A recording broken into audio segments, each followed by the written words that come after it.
जानने को मिला। कौन कौन सा पुरस्कार है प्रिंसिपल सर के?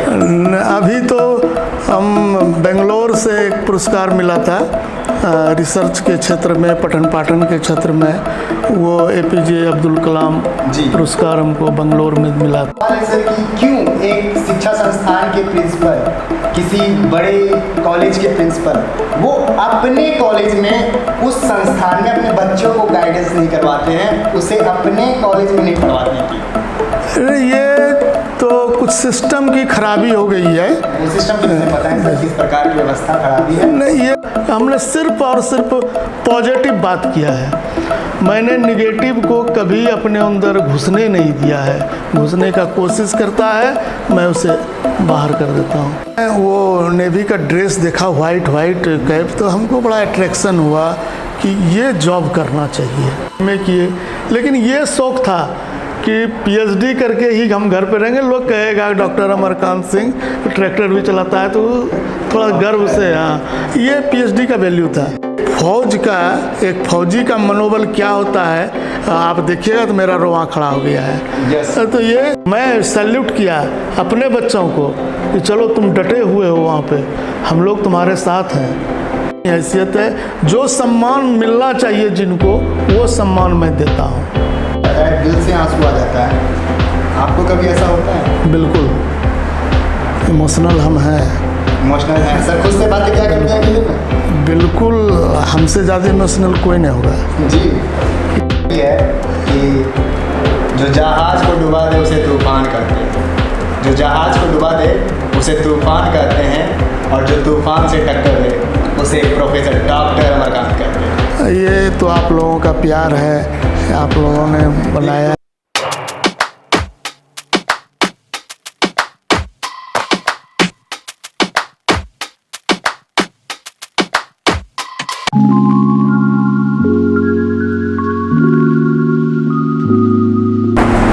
आज के जो हमारे गेस्ट हैं वो तिलका मांझी भागलपुर यूनिवर्सिटी के अंतर्गत आने वाले मुरारका संस्थान के principal professor doctor Amarkant sir हमारे बीच उपस्थित हैं।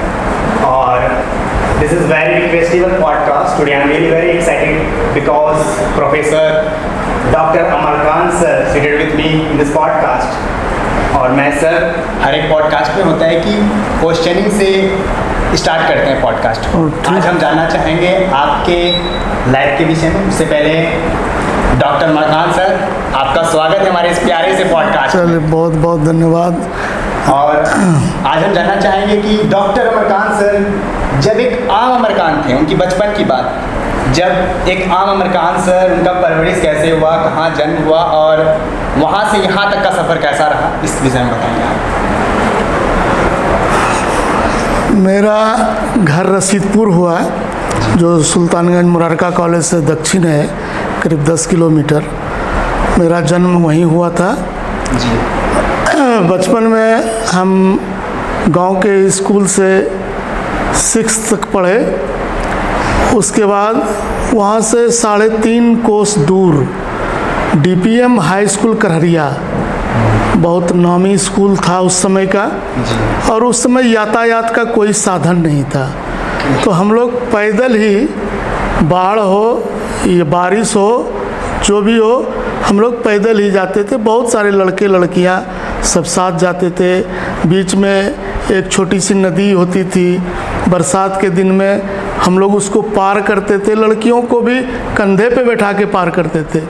उस समय ये माहौल नहीं था लड़का लड़की का जो अभी के सिचुएशन इस जनरेशन में है। जी सर। तो हम लोग करहरिया स्कूल में पढ़ते थे, और उस समय बहुत ही नामी टीचर गंगा बाबू करके वहाँ पे थे, बहुत ही विद्वान, बहुत ही अनुशासन प्रिय, और हम साधारण पढ़ने में थे, बहुत ब्रिलियंट नहीं और बहुत भोथा भी नहीं थे। अच्छा, मीडियम में थे।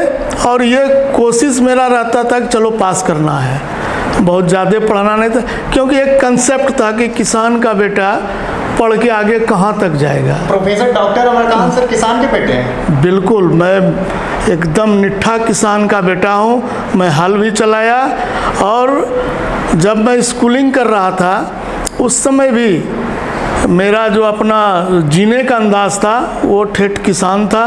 कभी दिमाग में आया ही नहीं कि हम प्रोफेसर बनेंगे।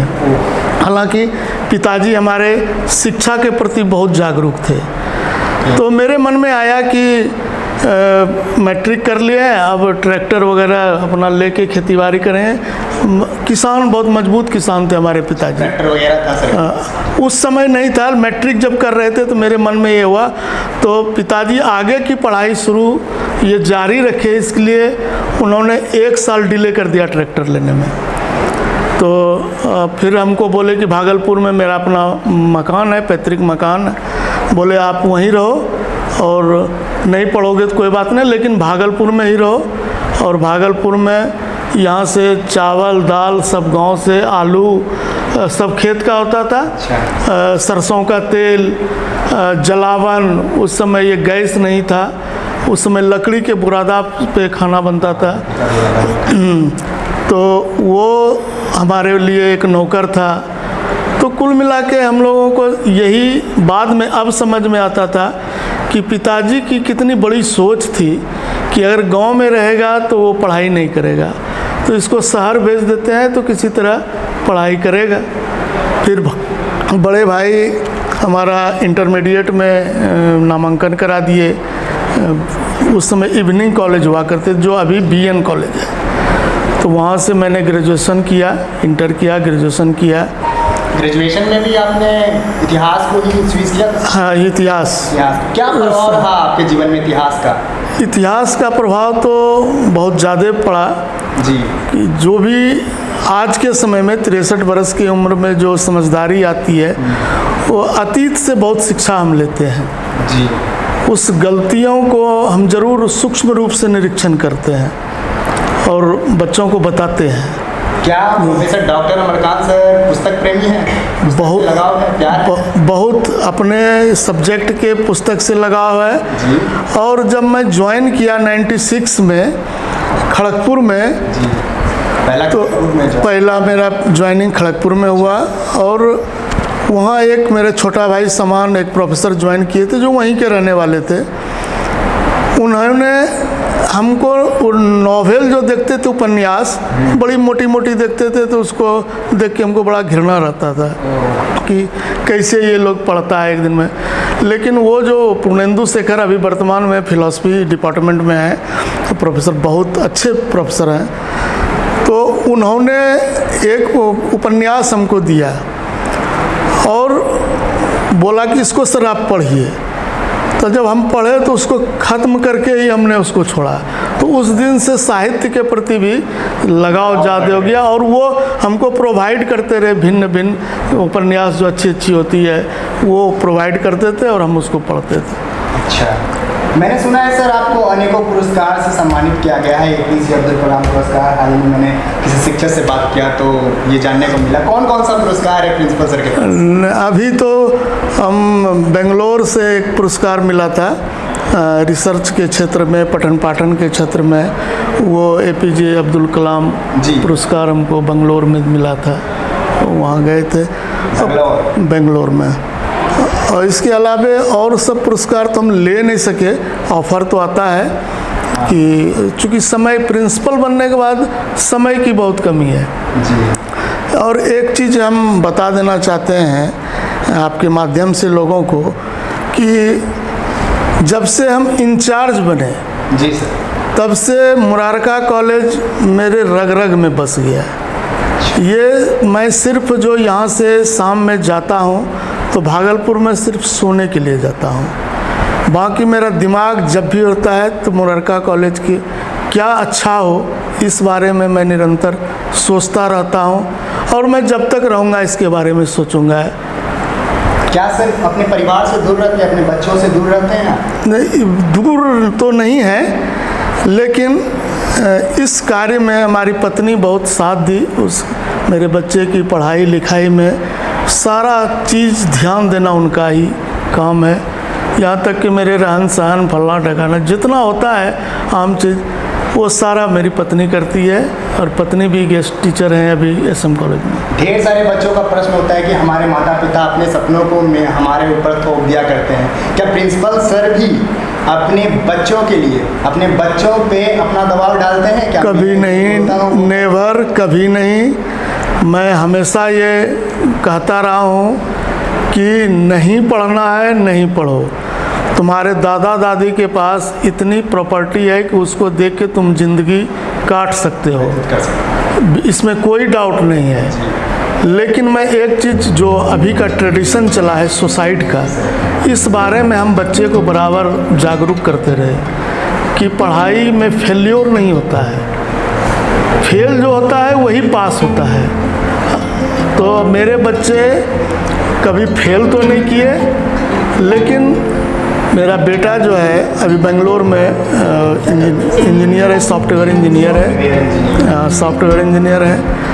तो वो जब +2 किया तो मुझे लगा कि हो सकता है कि ये IIT के फेर में कहीं बिगड़ ना जाए, तो मैं उसे बेंगलोर में ही एडमिशन करा दिया अच्छे इंस्टीट्यूट में, और वो आज सॉफ्टवेयर इंजीनियर है, जॉब कर रहा है। बड़ी बेटी है, वो BIT मिश्रा से पढ़ी है, और उसके बाद भिन्न भिन्न कंपटीशन देते हुए नीदरलैंड में वो MS की, और उसके बाद अभी मैकेनिकल इंजीनियर है। अच्छा, ऐसा सवाल है सर कि क्यों एक शिक्षा संस्थान के प्रिंसिपल, किसी बड़े कॉलेज के प्रिंसिपल, वो अपने कॉलेज में, उस संस्थान में अपने बच्चों को गाइडेंस नहीं करवाते हैं, उसे अपने कॉलेज में नहीं पढ़वाते हैं? ये तो कुछ सिस्टम की खराबी हो गई है। वो सिस्टम की मुझे पता है सर, किस प्रकार की व्यवस्था खराबी है? नहीं, ये सिस्टम तो एक तो शिक्षकों की कमी है जी, और अभी ये सिस्टम हो गई है कि जो भी वैकेंसी होती है, जो भी नियुक्ति होती है, वो उसका जोर मुख्यालय पे रहता है और मुख्यालय में उसकी पोस्टिंग हो जाती है। ग्रामीण क्षेत्र के कॉलेजों पे प्रशासन को ध्यान देना चाहिए। हालांकि मैं बहुत अपने माननीय कुलपति से बोल के, झगड़ा करके अपने यहाँ कोशिश करता हूँ कि हमारे यहाँ टीचर पर्याप्त हों। बहुत हद तक सफलता भी मिली है, और कुछ विषय में कमी है तो उन्होंने आश्वासन दिया है कि मैं इसे जल्द ही पूर्ण कर दूंगा। और सर, आपके अनुसार ज़िंदगी में जो कामयाबी के सच्चे मायने होते हैं, वो नाम, पैसा, शोहरत या सेवा, क्या? देखिए, आप जब कर्म कीजिएगा तो शोहरत अपने आप मिलेगी जी, और शोहरत जब मिलेगी तो पैसा भी आएगा। पैसा के पीछे नहीं दौड़ना चाहिए, पैसा को अपने पीछे दौड़ाना चाहिए, तभी वो सक्सेस कर सकता है। आप शांति खो दीजिएगा अगर आप पैसे के पीछे दौड़िएगा, तो पैसा तो अपने आएगा। आप अच्छा कर्म करेगा तो ऊपर वाला आपको पैसा ज़रूर देगा। और फिलहाल हम लोग तो इतने अच्छे जॉब में हैं कि पैसा पर्याप्त होता है। जी। आप अभी भी ऐसा कोई चीज़ कभी फील होता हो कि अभी इस चीज़ के लिए मुझे पैसे की कमी हो सकती है? मैं अपने जीवन से पूर्ण संतुष्ट हूँ। संतुष्ट है। भगवान जो जितना दे दिया है इसकी आशा मुझे नहीं थी। कभी हम सोच ही नहीं सकते थे कि एक किसान का बेटा प्रोफेसर होगा और उसके बाद इतने प्रतिष्ठित कॉलेज में प्रिंसिपल के पद पर आसीन होगा, ये मैं कभी सोचा नहीं था। इस पद को हासिल करने के बाद अगर अभी भी अगर आप सोचते हैं कि और भी कोई पद हमें प्राप्त हो, क्या ऐसा सोच उत्पन्न होता है? बिल्कुल, हमेशा शिक्षा के क्षेत्र में तो यही है कि आप लेक्चरर ज्वाइन कीजिए, रीडर होइए, प्रोफेसर होइए, PG हेड होइए, प्रिंसिपल होइए, और फिर अगर कुलपति बनने का मौका मिले तो कुलपति ज़रूर बने। और आज हम जानना चाहेंगे आपके पिता के उस बात को जो आज भी आपको याद आता है। आप अपने चेयर पे बैठे होते हैं, फिर भी वो बात याद आती हो, उस बात को बताएं। मैं एक वाकया आपको सुनाना चाहता हूँ जी कि जब मेरा जॉब लगा खड़गपुर में, जी, तो 2-3 दिन मैं वहाँ गया। एक दिन हम कॉलेज नहीं गए, भागलपुर में ही रह गए। तो पिताजी, हम सोए हुए थे, पिताजी हमको जगाए, कॉलेज नहीं गए? तो हम बोले कि नहीं, आज जाने का मन नहीं है। अच्छा, तो छुट्टी लिए हो? हाँ, तो बोले नहीं। बोले तैयार होइए और कॉलेज जाइए। और मैं कॉलेज गया। उस बात को मुझे आज तक याद है। अपने ईमानदारी से आपका जॉब मिला है, जॉब कीजिए, जाना है बजाते छुट्टी लेके जाइए, अपने उच्च अधिकारी को इन्फॉर्मेशन दीजिए कि मुझे अमुक काम है, मैं बाहर जा रहा हूँ, घर में बैठ के समय मत बिताइए। सर के जीवन के मित्र के विषय में जानना चाहते हैं, क्या आज भी कोई मित्र है आपका जो आपसे मिलता है, या फिर उस समय का वो दौर जब मित्रों के साथ घुमा फिरा करते हैं, या फिर ऐसे सीरियस स्टूडेंट हैं आपकी? मित्र तो ज़िंदगी में होता ही है जी सर। तो मेरा 2-3 स्टेज में मित्र हुआ है। जी। मैट्रिक का मेरा जो मित्र है वो आज भी जब मिलते हैं तो बड़ा अच्छा लगता है। उसके बाद जब पढ़ाई कर रहे थे उस समय के कुछ मित्र थे जो शहरी मित्र थे, उसमें से 1 या 2 मित्र ऐसे हैं जिसकी कमी हमेशा खलती है। एक तो स्वर्गवासी हो गए अभी पिछले 15 दिन में। और उसके बाद जब हम जॉब में आए तो मित्र बने, तो उसमें से 1-2 मित्र ही बहुत नज़दीकी है, बाकी तो सब अपने अपने में व्यस्त है, फॉर्मेलिटी है, मित्र हैं। लेकिन एक चीज़, हमको किसी से कोई बैर है ही नहीं। पूरे कहीं पे ही, मेरा यूनिवर्सिटी क्षेत्र हो या घर का क्षेत्र हो या गांव का क्षेत्र हो, किसी भी पे हमको बैर नहीं है। हम ये समझते हैं जिससे भी होता है बैर होने का चांस रहता है, मैं उसको बढ़िया से समझा देता हूँ। संगत का असर कहा जाता है अपने जीवन में प्रभाव पड़ता है। बिल्कुल पड़ता है। कहा जाता है संग संगति या संग के साथ गत उड़ना, इस प्रकार की बातें। नहीं, संग तो हम बताते हैं कि मेरा जो ज़िंदगी बीता है, हम अपने से हमेशा ज़्यादा उम्र के जो आदमी थे उससे मेरी संगति रही है। जी सर। एक जनरेशन ऊपर। और मेरा जो फ्रेंड भी बीच में बना तो हमसे सीनियर था, तो इसलिए हम अनुकरण करते थे और जहाँ भी बैठते थे हमेशा अच्छा ही के लिए हम बोलते थे। मेरी संगति दूसरे के साथ भी रहा जीवन में, जिसे आज के क्या कहते तो आपराधिक छवि के लोग, लेकिन हमको सब ने रियलाइज किया कि नहीं, ये जो बोलते हैं ये अच्छी बात बोलती है। हाँ, ये हमको सब लोग इस मामले में ऑब्जर्व किया है। क्या कभी पंगा भी हुआ है आपका किसी से? मित्रों के साथ, दुश्मनों के साथ होता है कि कभी फालतू में पंगा हो जाता है किसी से, ऐसा लेकर टेंशन बन जाती है? ऐसा बहुत बड़ा पंगा कभी मेरे साथ नहीं हुआ है। नहीं हुआ है? नहीं, मेरा। और सर मैं जानना चाहूँगा कि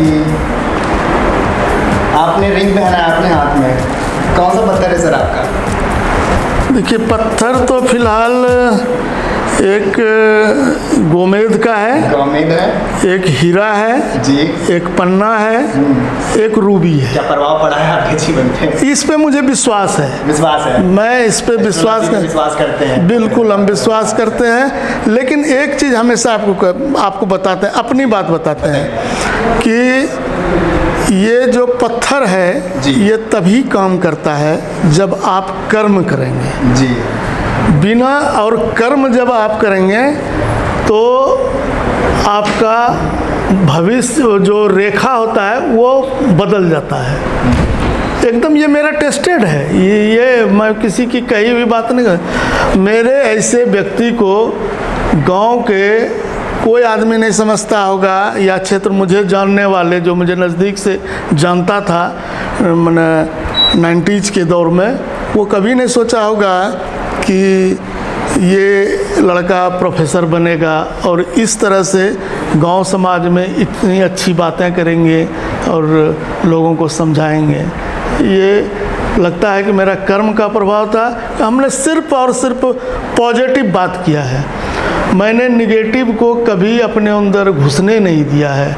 घुसने का कोशिश करता है मैं उसे बाहर कर देता हूँ। आप कुछ भी बोलोगे तो मैं सुनूंगा ज़रूर, थोड़ा देर के लिए। अगर स्टूडेंट है तो उसको भी ज़रूर मैं थोड़ा सा डांट उठ दूँगा, लेकिन बाद में उसे ज़रूर बुला के समझाऊँगा ये नहीं, ये ऐसे करना चाहिए। पॉजिटिव थिंकिंग मनुष्य की रहनी चाहिए।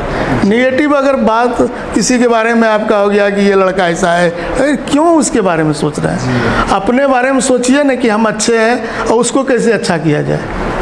श्रीमद् भागवत गीता भी कहती है कर्म किए जाओ फल की इच्छा मत कर। बिल्कुल, इसलिए मुझे और आपको ये मैं बताऊं कि जब कर्म आप कीजिएगा तो ऊपर वाला बहुत नेक होते हैं और वो बड़ा सूक्ष्म रूप से दिखते हैं। मैंने भी कभी नहीं सोचा था कि मेरा जॉब होगा, प्रोफेसर होगा। शुरू में एक वाकया सुनाता हूँ कि मैट्रिक का परीक्षा दिए थे जी सर। और उसके बाद नेवी का एक बहाली था दानापुर में, और हम वहीं आसपास रहते थे, मेरे रिश्तेदार रहते थे। तो जब मैं वो नेवी का ड्रेस देखा, वाइट कैप, तो हमको बड़ा अट्रैक्शन हुआ कि ये जॉब करना चाहिए। और मैंने उसके लिए फॉर्म फिलअप करके वहाँ गया भी दौड़ने के लिए। सब जो होता है प्रक्रिया, वो सारा प्रक्रिया मैंने पूरा कर लिया। लेकिन जब मेडिकल की बारी आई तो डॉक्टर ने बोला कि बच्चे तुम्हारा तो ये क्या कहते हैं आँख खराब है। वो डॉक्टर का 2 नाम लिख के दे दिया, बोला कि आप उसको देखिए। लेकिन मेरा आँख पहले ही ख़राब था, बचपन में ही कुछ इंसिडेंट हुआ था जो कि ख़राब हो गया था। तो मैं जानता था कि नहीं ये जो है ठीक होगा। तो मैंने उनको बोला कि डॉक्टर साहब ये आँख तो ठीक नहीं होगी।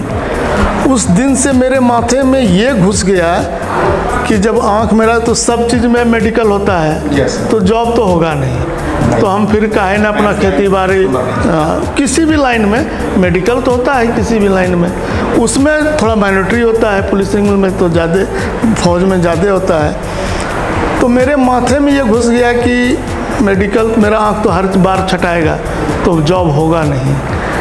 तो एक तरह से हम जो है इस सोच के चले थे कि जॉब नहीं करना है। उसके बाद बहुत प्रयास किया, हमारे गार्जियन, हमारे बड़े भाई कि इंजीनियरिंग में जाए, चूँकि हम साइंस से किए थे। लेकिन हमको इतना घृणा हो गया था अपने आप से कि बोले नहीं ये करना ही नहीं। तो फिर BA किए, MA किए। लेकिन ये शौक़ था कि PhD करके ही हम घर पे रहेंगे। लोग कहेगा डॉक्टर अमरकांत सिंह ट्रैक्टर भी चलाता है, तो थोड़ा गर्व से, हाँ ये PhD का वैल्यू था। लेकिन यही देखिए हम बात बताते हैं पुरुष का भाग्य कैसे बदलता है। तो वो अब जब हम PhD कर रहे थे और उसके पहले कभी वैकेंसी इस तरह का प्रोफेसर का नहीं आया था, कभी भी नहीं, बिहार में कभी नहीं आया था। हाँ, तो हम जब अपना थीसिस सबमिट कर दिए यूनिवर्सिटी में, उस समय वैकेंसी करीब 1200-1400 का आया। और वो आया, उसमें भी दे दिया जो नेट वेट ये सब है उसको जो है छूट है, वो डायरेक्ट इंटरव्यू में जाएगा। और जो थीसिस 31 दिसंबर तक 93 तक जमा कर दिया है उसको एग्जम्प्ट कर दिया जाएगा रिटर्न से। तो हम उसमें आ गए। जब हम आ गए उसमें तो लगा कि कंसेप्ट तो मेरा था कि प्रोफेसर का बेटा ही बनता है। ऐसी सोचते पहले होता ही यही था। अच्छा, ये होता ही था 96 के पहले कभी वैकेंसी नहीं। लालू जी का समय था और हम शुक्रगुजार हैं लालू जी का जो इस तरह से वैकेंसी उन्होंने दिया। और एक किसान का बेटा आज प्रिंसिपल है, तो ये हम उनका है और हम उनको पूछते हैं। अच्छा। जो अच्छा काम करेगा उसका जरूर हम गुणगान करेंगे। बिल्कुल। ऑपरेशन सिंदूर हाल ही में हुआ है, उस विषय में क्या कहेंगे? ये तो भारत की उन्नाव बेटी सोफिया कुरैशी के बारे में क्या, हम पूरे फौज के बारे में कहेंगे। चूँकि आपको मालूम होना चाहिए कि 2006 से हम कमीशन्ड लेफ्टिनेंट हैं जी, और 1909 में हम रिटायर किए हैं। तो एक फौजी का मनोबल क्या होता है आप देखिएगा तो मेरा रोआं खड़ा हो गया है। Yes. तो ये तो अपॉर्चुनिटी हम लोग तो चाह रहे थे कि इससे और ज़्यादा हो, तो हम पूरे ख़त्मे कर देते हैं अब की। तो लेकिन ये तो पॉलिटिकल बात है, कब करना है कब नहीं करना है। लेकिन हम लोग एकदम इसके लिए मानसिक तौर पे रहते हैं और अपने स्टूडेंट के साथ, NCC कैडेट के साथ। तो मेरा तो बयान आने वाला था कि एसोसिएट NCC ऑफिसर भी रह चुके हैं। बिल्कुल, और डिसिप्लिन का भी आपके जीवन में बहुत बिल्कुल ये प्रभाव है, रहा है न, अभी तक है। इसलिए हम अपने कॉलेज में अपने बच्चों से हमेशा कहते हैं मेरे पास आइए, कॉलेज में आइए, डिसिप्लिन से आइए। आप प्यार से हमसे जो मांगना है मांग लीजिए, रंगदारी करके यहाँ मत कीजिए। वो डिसिप्लिन तो अब लगता है कि मृत्यु पर्यंत तक रहेगा, इसलिए कि ये घर में भी रहता है। आपको मैंने देखा है जब वैसा माहौल बनता है, देशभक्ति आपके अंदर बिल्कुल भरी हुई है, बिल्कुल। वो मुझे फील होता है जब मैं आपसे मिलता हूँ। 15 अगस्त 26 जनवरी में मैं जब भी मिलता हूँ तो मैं देखता हूँ आप लीडिंग करते देखते हैं उन लोगों को क्या क्या गलत हो रहा है, क्या सही हो रहा है, और बच्चे के अंदर भी वो सोच देखते हैं कि हम वो बोल रहे हैं, प्रिंसिपल सर देख रहे हैं, हर हमेशा डिसिप्लिन में रहोगे, एकता के साथ काम करोगे। इस प्रकार की भावनाओं को मैंने महसूस किया है, देखा है इस कॉलेज में, और जो व्यवस्था आज चल रही है शायद बहुत बढ़िया उत्तम व्यवस्था अभी पूरा हो रहा है, और यहाँ के जो बच्चे हैं वो दिल से अपनी इच्छा तो व्यक्त कर पा रहे हैं आपके पास। मुझे ये जानकर खुशी हो रही है, मैं भी खुद आपके ही संस्थान का स्टूडेंट हूँ और आपसे इस बात को व्यक्त किया। कई छात्रों का होता है कि प्रिंसिपल सर से मिलना इतना आसान नहीं है, जाकर अपने इस प्रकार की बातें को करना इतना आसान नहीं है, बट जो लीनियर तरीका आपका मैंने देखा, आपसे मैं मिला, आपसे मैंने बातें किया और आपने डन किया, जी हाँ आप कर सकते हैं। देखिए, हम आपको तो हम बताए कि आदमी को पॉजिटिव थिंग सोचना चाहिए जी। मैंने जब प्रिंसिपल के रूप में यहाँ ज्वाइन किया था जी सर, तो उस समय की स्थिति बहुत विकट थी इस कॉलेज का। जी।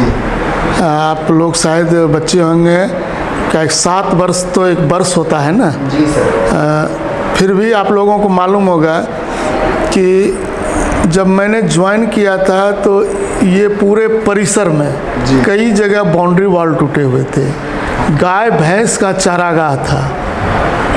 जब जेठ बैसाख में पछियावा चल धूल उड़ता था।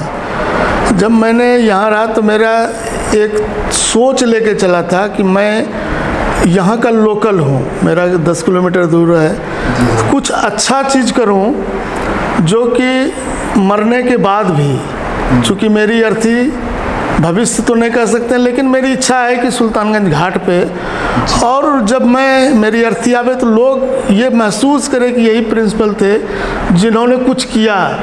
मैंने एक ईंट को तोड़ा नहीं है बल्कि ईंट लगाया है। ईंट लगाने का काम किया, ईंट जोड़ने। ये आज आप लोग देख रहे हैं कि ये हरा भरा परिसर है, वो सिर्फ और सिर्फ मेरे मन का ये था कि यहाँ हरा भरा होना चाहिए।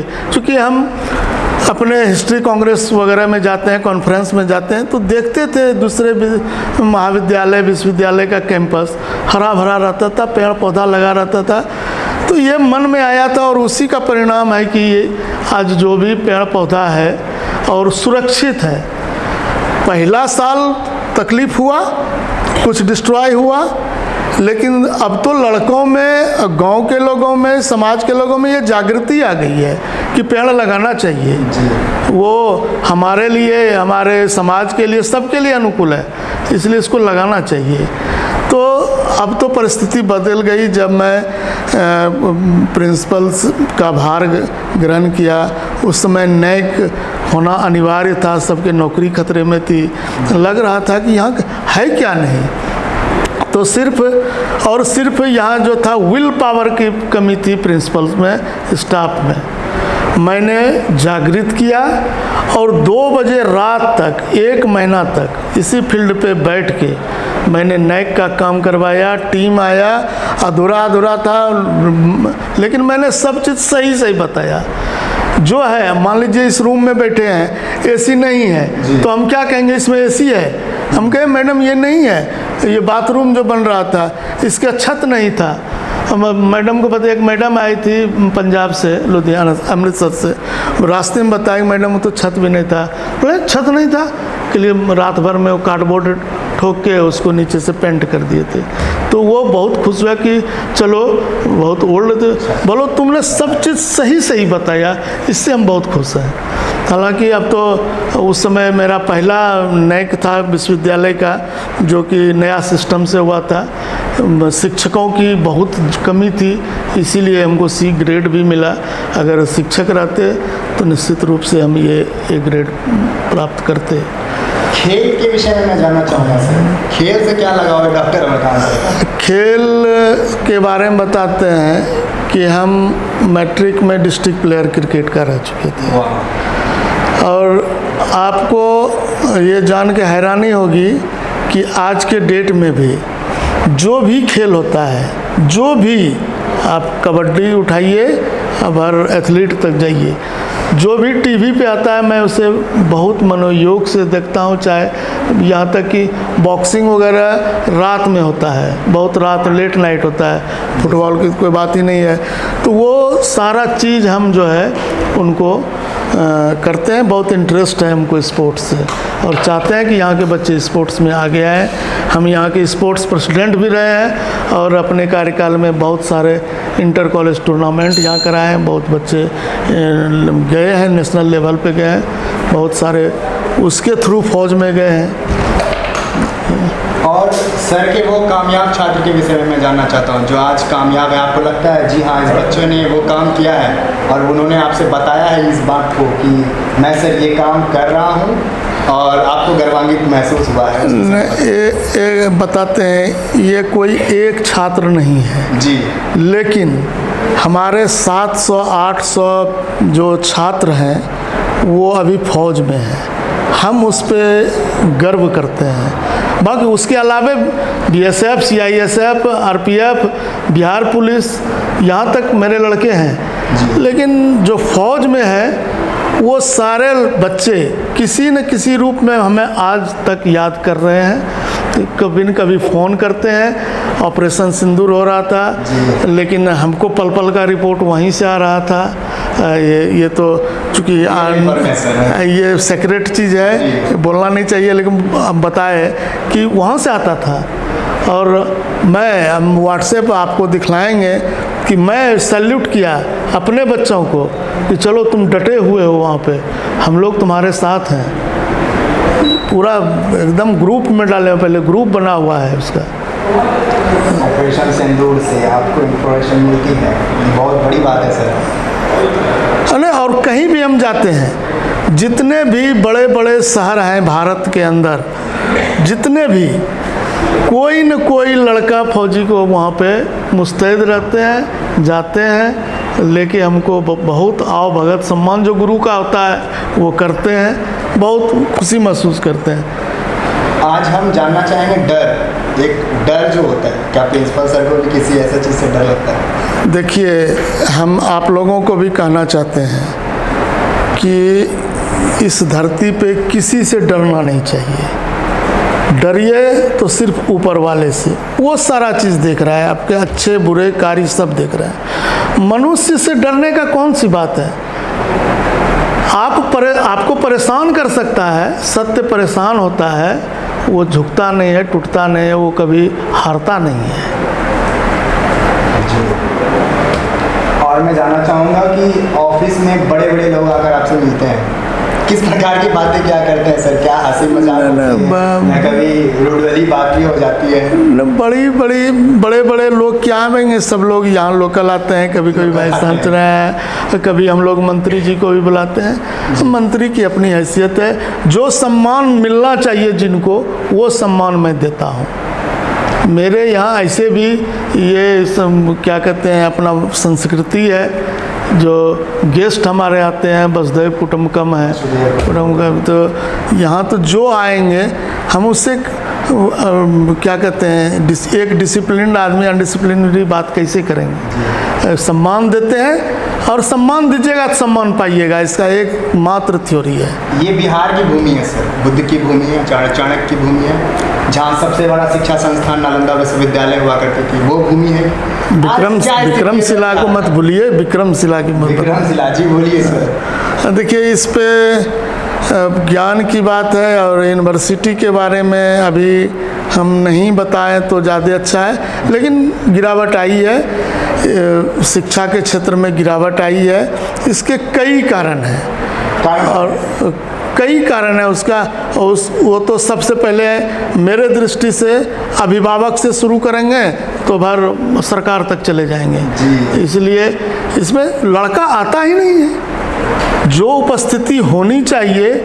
हम आप लोगों को, या जब हम 2001 में यहाँ ज्वाइन किए थे एज ए लेक्चरर, तो और अकेले थे अपने विभाग में हिस्ट्री ऐसे विषय में, तो 5 रजिस्टर लेके अंदर घुसते थे, लड़के निकलते थे, हम स्टिल वहीं खड़े रहते थे।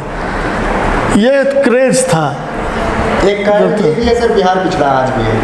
नहीं, बिल्कुल। इसमें तो देखिए, इसमें सिर्फ टीचर ही का दोष देना या कॉलेज का दोष देना ये कहीं से भी उचित नहीं है। विद्यार्थी तो मेरे पास 2-3 घंटा रहता है जी। अभिभावक के पास तो 24 घंटा में 3 घंटा या 21 घंटा रहता है। क्या वो नहीं कर सकते हैं? उसको बढ़िया बढ़िया बुशर्ट और पैंट देते हैं, जूता देते हैं, बड़ा मोबाइल देते हैं। क्या उस पर ये डिसिप्लिन नहीं रख सकते हैं कि आप कॉलेज जाओ, तुम्हारा नाम लिखा दिया इतना पैसा लेके?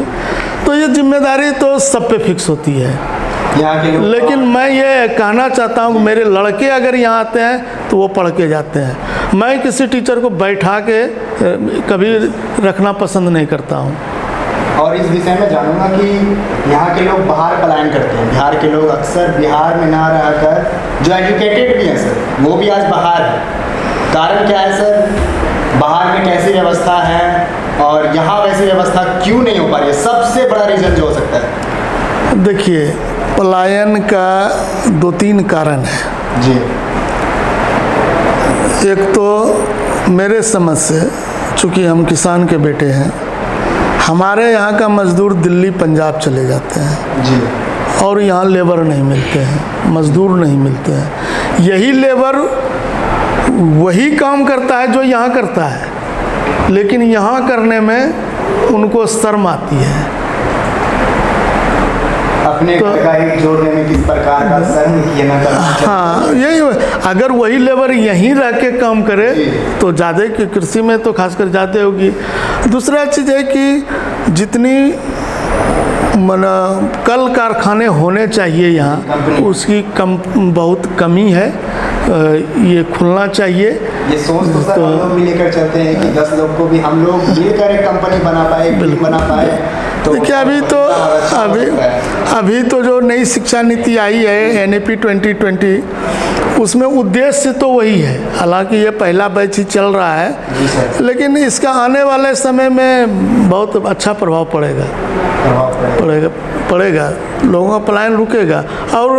और दूसरा सबसे बड़ी बात है कि सरकार का दोष। हमारे कॉलेज में ही देखिए, नॉन टीचिंग, टीचिंग सबका पोस्ट खाली है, वैकेंसी नहीं देता है। पूरा लेबोरेटरी खाली है, चपरासी नहीं है। तो आखिर नहीं देगा? पोस्ट तो है ही जी, पोस्ट का क्रिएशन किए हैं, पोस्ट है, तो आप वैकेंसी नहीं देते हैं। तो वेट करते रहते हैं कि हम 5 वर्ष के बाद जब चुनाव आएगा उस समय वैकेंसी निकालेंगे। तो ये सरकार की नीति है, इसमें तो हम लोग ज़्यादा नहीं बोल सकते हैं। जी बिल्कुल। और अपने तरफ से क्या बोलना चाहेंगे सर? आज के युवाओं को क्या आप संदेश देना चाहेंगे? वो किस राह पर जाकर गलती कर रहे हैं और वो अपने सही राह पर कैसे मोड़ मोड़ेंगे? मैं युवाओं को और अपने महाविद्यालय के छात्र छात्राओं को ये कहना चाहते हैं कि ज़िंदगी में आगे बढ़ना है तो अनुशासित होकर पढ़ाई कीजिए। जी। मोबाइल से थोड़ा दूरी बनाइए। मोबाइल कुछ चीज़ में ज़रूरी है, लेकिन इतना ज़रूरी नहीं है कि दिन भर बैठ के आप वही करते रहिए। ज़्यादा रुझान आज के बच्चों में मोबाइल की तरफ है।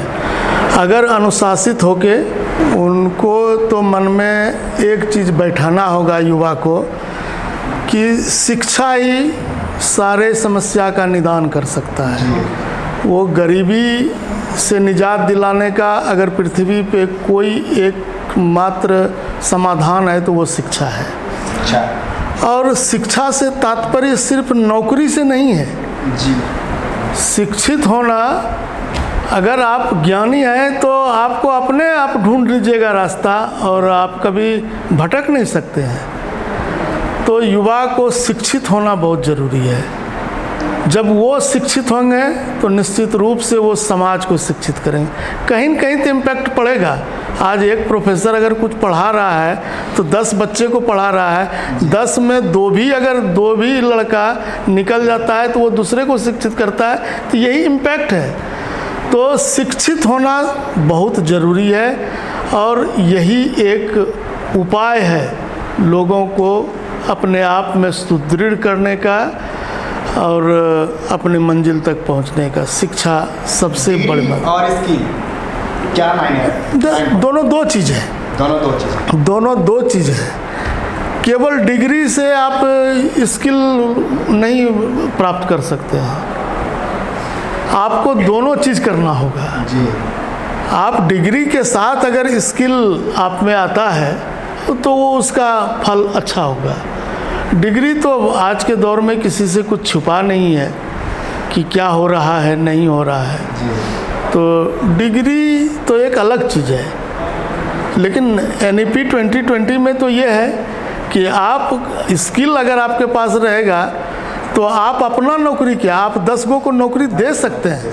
Yes sir. तो ये स्किल डेवलपमेंट बहुत ज़रूरी है। डिग्री तो, और डिग्री के साथ अगर स्किल हो जाए तो सोने पे सुहागा है। इसलिए लड़कों को निश्चित रूप से अनुशासित होकर और सेल्फ स्टडी पे ज़्यादा ध्यान देना चाहिए। ये जो दौर चला है ठगने का, कि दौड़ दौड़ के कोचिंग, मेरा विद्यार्थी कोचिंग खोल के बैठा हुआ है, वो लाखों में कमा रहा है, कॉलेज सुना है, तो वो कैसे वो एक प्रोफेसर से ज़्यादा पढ़ा सकता है। लेकिन है ये दौड़ में सब लड़का जब तक पैसा खर्च नहीं होता है तब तक बुझता है कि हमारा पढ़ाई नहीं हो रहा है। सेल्फ स्टडी के विषय में आपने बात किया, सेल्फ स्टडी ज़्यादा मायने रखता है? बिल्कुल, किसी भी आप लोग इसको देखिए, सिर्फ ये जनरल पढ़ाई नहीं जी। आप UPSC BPSC जितना भी कंपटीशन टॉप का है जी। वो सब में सेल्फ स्टडीज ही काम करता है। IIT हो, PIT हो, कोचिंग और कॉलेज, ये सब तो एक गाइड का काम करता है। हम आपको बता सकते हैं कि ऐसे पढ़िए, इस तरह से पढ़िए, जो आपको एज अ, लेकिन self study is best studies, और उसी से लोग मंजिल प्राप्त करता है। Self study. क्या प्रिंसिपल सर सेल्फ स्टडी कर कर कामयाब हो गए हैं? आप बताएं कि मेरे बारे में तो हमको कभी ये जिज्ञासा नहीं था, उस दौर भी नहीं था। उस समय की लोग पढ़ लिख के नौकरी, जैसे हमारे पिताजी सबका नौकरी करने का कोई उद्देश्य ही नहीं था, नहीं करेंगे, इतना जाल ज़मीन था कि पूछता था कि हम नौकरी क्यों करेंगे। तो और उस समय इस तरह का सिचुएशन नहीं था कि हम लोग अगर भागलपुर गांव से जाते थे तो 1 दिन लगता था जाने में। अभी तो 10 बार लोग जाता है आता है, हर जगह रोड हो गया। पानी आ जाता था तो कैसे मरीज को लेके जाता था, चारों बगल पानी, और उसको हम लोग मासूमगंज जाते थे बस पकड़ने के लिए, या सुल्तानगंज जब से बना तो ये कोना कोनी आते थे, 4 कोस पैदल चल के आते थे ट्रेन पकड़ने के लिए। तो वो इस समय इस तरह का एनवायरनमेंट नहीं था कि लोग नौकरी के पीछे भागता था। अभी तो चूँकि युग इतना भौतिकवादी हो गया है कि सबको लगता है कि प्रिंसिपल साहब अगर चश्मा पहनते हैं रेवन का तो हम भी पहने, तो उसके लिए तो पढ़ना पड़ेगा। जब पढ़िएगा, नौकरी कीजिएगा, तभी ना वहाँ तक पहुँच सकिएगा। रॉयल लाइफ जीना पसंद है सर आप? नहीं, रॉयल लाइफ तो हम जीते ही हैं। प्रोफेसर से अच्छा कोई लाइफ है ही नहीं। अच्छा। प्रोफेसर से अच्छा कोई लाइफ नहीं है। हम प्रिंसिपल की बात नहीं कर रहे हैं जी। हम प्रोफेसर की बात कर रहे हैं, जहाँ लाइबिलिटी कम है और अपने स्टडी के बल पे वो नई चीज़ समाज को देते। हम लोग रिसर्च कराते हैं तो कुछ नया चीज़ करने के लिए करते हैं, लेकिन प्रिंसिपल बनने के बाद तो वो सब चीज़ ख़त्म हो जाता है। वो तो एडमिनिस्ट्रेशन से ही ऐसा सिस्टम हो गया है जो कि अब दिन भर उसी में लगा रहना पड़ता है। चाहते हुए भी क्लास 1-2 नहीं ले सकते हैं। शुरुआत में हम कोशिश किए, लेकिन अब तो फरमान जैसे विश्वविद्यालय से आ गया कि 1 घंटा में दीजिए कोई डॉक्यूमेंट, उनको भी फरमान आता है राजभवन से, बिहार सरकार से, तो वो भी मजबूर हो जाते हैं। तो हम लोग इसी में रह जाते हैं। मानसिक तौर पे रात रात भर जग कर काम करना पड़ता है? बिल्कुल, वो सब में कहीं कोई दिक्कत नहीं है। और चूँकि हम लोग एक फ़ौज का ट्रेनिंग किए हैं तो वो अभी तक हमारे रग में है, और काम से कभी हिचकिचाहट नहीं। और हम मेरे अधीनस्थ जितने भी कर्मचारी काम करते हैं, इवन स्टूडेंट को भी कहते हैं जब हम खड़ा है तो तुमको करने में क्या है, करो। जब हम हैं ना, किसी को अकेला छोड़ दें 5 बजे के बाद, जब तक रहता है तब तक हम बैठे रहते हैं, खड़ा होकर कहते हैं ये करो, हम हैं। इस बात को हम पूछना चाहेंगे, बहुत लोग इमोशनल टाइप से होते हैं, कुछ काम को करते हैं, अगर वो नहीं हो पाया, जैसे कि देशभक्ति होती है, उसको लेकर रोना भी आ जाता है, दिल से आंसू आ जाता है। आपको कभी ऐसा होता है? बिल्कुल, इमोशनल हम हैं, इमोशनल हैं सर। खुद से बातें क्या करते हैं अकेले में? बिल्कुल हमसे ज़्यादा इमोशनल कोई नहीं होगा, जी। लेकिन जगह पे या अकेले। अकेला रहना पसंद है सर? अकेला तो रह लेते हैं। Alone life is the best life। कोई कुछ नहीं करने वाला। नहीं उस तरह से नहीं, वही जब आता है थिंकिंग तो कभी कभी रोना आता है, कभी-कभी रोना आता है। और कोई खुशी का आंसू होता है, गम का आंसू, गम का आंसू। खुशी का। अपने बच्चों को क्या बनाना चाहते हैं? वो तो बन गया जो बनना, दोनों इंजीनियर बन गया। अब क्या? इंजीनियर बन गए। वो आपका सपना नहीं था सर, वो तो उनका सपना था। आपका क्या सपना है? आप नहीं, हम एकदम निश्चित रूप से अपने बच्चों को ये कह दिए, ज़िंदगी जीना आपको है, आप अपने तरीक़ा से, आप चूँकि दोनों जॉब में है, अब मैं थोपना नहीं चाहता। मैंने तो कहा शादी अपने से कर लो, रिसेप्शन मैं दूंगा, क्योंकि मैं इतना सबके यहाँ जाता आता हूँ तो एक फ़र्ज भी बनता है। ट्विस्ट वाली बात है सर, लव लाइफ की बात हो गई यहाँ। नहीं, ये फ्रीडम की बात है। फ्रीडम कि बच्चे को हम स्वतंत्र कर रहे हैं, तुम अपना लाइफ पार्टनर अपने से चुनो। जी। हालांकि हमारे माँ बाप ने हमको चुन के अपने से शादी करवाया है, हम उसमें कहीं नहीं थे। हम लोग उस समय ऐसा दौर था, अभी तो ऐसा दौर चल रहा है अपना लाइफ पार्टनर देखिए, कहीं आप कीजिए जहाँ खुश रहे, लेकिन देखिए कि अब इंसान ठीक हैं, अच्छे हैं, क्योंकि जीना आपको साथ है। हम लोगों का ज़िंदगी क्या है? सर को कार्ड आते हैं, सजाया करते हैं या फिर ऐसे छोड़ दिया करते हैं बच्चों की शादी में? बहुत सारे बच्चे। मैं जितने भी इनविटेशन कार्ड आता है जी, मैं 99% में, कुछ मजबूरी ही होगी तभी वो छूटता है, या कोलाइड एक दिन में 3-4 आता है, तो 3 के यहाँ गए, एगो हो सकता है कि छूट जाए, लेकिन इनविटेशन को मैं ज़रूर जाता हूँ, चूँकि मेरा उस सम्मान के साथ मुझे बुलाया है, मैं ज़रूर जाना पसंद करता हूँ और जाता हूँ। और कहाँ घूमे प्रिंसिपल सर? ऐसा कौन सा जगह है जहाँ आपको बहुत ज़्यादा अपनापन महसूस हुआ? देखिए, हम साउथ का बहुत सारा घूम चुके हैं। घूमने का यही हम कहें ना, शिक्षा एक ऐसा चीज़ है कि कॉन्फ्रेंस होता है, जैसे मेरा विषय हिस्ट्री है, इंडियन हिस्ट्री कांग्रेस होता है जी। तो वो देश, और हर साल दिसंबर में होता है, एक्समस में होता है, तो वो देश के भिन्न भिन्न पार्ट में होता है, तो मेरा कॉन्फ्रेंस भी हो जाता है, घूमना भी हो जाता है। तो इसलिए हम साउथ का लगभग सब जगह घूम लिए हैं, दिल्ली घूम लिए। एक आसाम वो मेरा छूटा है, कामाख्या मंदिर। हाँ, चूँकि हम थोड़ा सा हैं, पूजा पाठ भी दिल से करते हैं, दिखावा वाला नहीं कि भूखले हैं और जो है हम जो है पूजा करें, वो काम नहीं, हम दिल से पूजा करते हैं। हमारे संस्कृति में भी तो बहुत सारे छठ का प्रभाव है। बिहार में छठ सेलिब्रेट किया जाता है। छठ बिहार में नहीं किया जाता है, हिंदुओं के लिए सबसे बड़ा पर्व छठ ही है। और आप लोग तो देहात देखे नहीं हैं, क्योंकि सब गांव में अब रोड है तो देहात कहाँ रहा, लेकिन हम लोग देखे हैं देहात में बड़का पर्व इसी को कहा जाता है जी। जितना नेम टेम से इस पर्व में लोग करते हैं, शायद ही दूसरे पर्व में करते हैं। सर अपने घर में सेलिब्रेट करते हैं? नहीं, मेरे यहाँ तो नहीं होता है। करते हैं सर? बिल्कुल जाते हैं, गांव में रहते हैं तो घाट पे जाते हैं, भागलपुर में भी रहते हैं तो घाट पे जाते हैं, जब जैसा मौका मिला। आज एक छोटा सा ऐसा कोई शायरी आप बताएं, या ऐसा कोई लाइन? देखो, शायरी वगैरह हमको आता नहीं है। शायरी पसंद पसंद है, पसंद। हम तो राहत इंदौरी साहब का खूब सुनते हैं, बैठते हैं तो सुनते हैं, लेकिन ये दौर जो मेरा प्रिंसिपलशिप वाला आया, इसमें मैं सारा चीज़ भूल गया। उसके पहले जब स्टूडेंट से पढ़ना रहता था। एक शायरी है कि जो जहाज़ को डुबा दे उसे तूफान कहते हैं, जो जहाज़ को डुबा दे उसे तूफान कहते हैं, और जो तूफान से टक्कर ले उसे प्रोफेसर डॉक्टर अमरकांत कहते हैं। ये तो आप लोगों का प्यार है, आप लोगों ने बनाया है। जब आप आते हैं तो रिलेट कर सकते हैं, कॉलेज में वो माहौल होता है। और देखो, ये देखो, मैं अपने लाइफ में जब टीचर था, टीचर तो अभी भी हूँ, लेकिन अब सिर्फ कहने का है, प्रिंसिपल जब छूटेगा तब फिर टीचर होऊंगा, अभी तो एडमिनिस्ट्रेटर हूँ।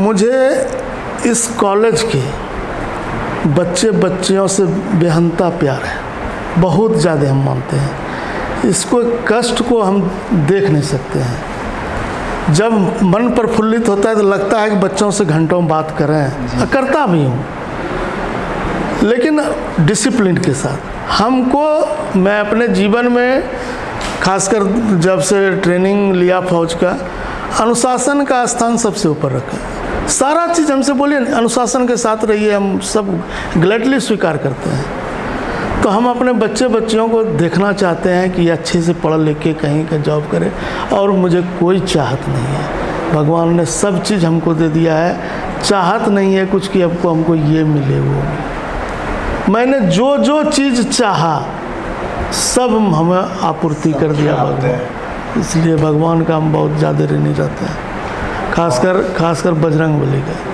बजरंग बली भक्त है सर। हम क्या कहते हैं, आपको तो दिखाते, ये मैट्रिक से जी। मेरे मन में बजरंग बली के प्रति श्रद्धा उत्पन्न हुई, और उस समय जब क्या कहते हैं मेला वाला देखने जाते थे तो बद्धी आता था, तो बजरंग बली का बद्धी हम पहनते थे। फिर माँ जब देखी तो फिर चांदी का बना दिया। अब तो हम पिन पहनते हैं तो दिखाई देते हैं तुमको। ये मेरे साथ हमेशा रहता है, जी सर। ये हमेशा रहता है, इसलिए मैं इनका अटूट, इसमें कहीं को जब कुछ नहीं सूझता है तो इन पे छोड़ देते हैं अपना जाने में, हमको कोई अफसोस नहीं होता है। संकट कटे मुझे सब पीड़ा, उससे बढ़कर कोई नहीं है। बहुत बहुत धन्यवाद सर हमारे इस पॉडकास्ट पर आप आए। बहुत बहुत धन्यवाद तुम लोगों का कि बैठा के इतना चीज़ पूछे, कुरे दे मेरे जीवन का बहुत सारे अनछुए पहलू हैं। फिर कभी और इसका करेंगे हम लोग बैठे। जरूर सर, जरूर।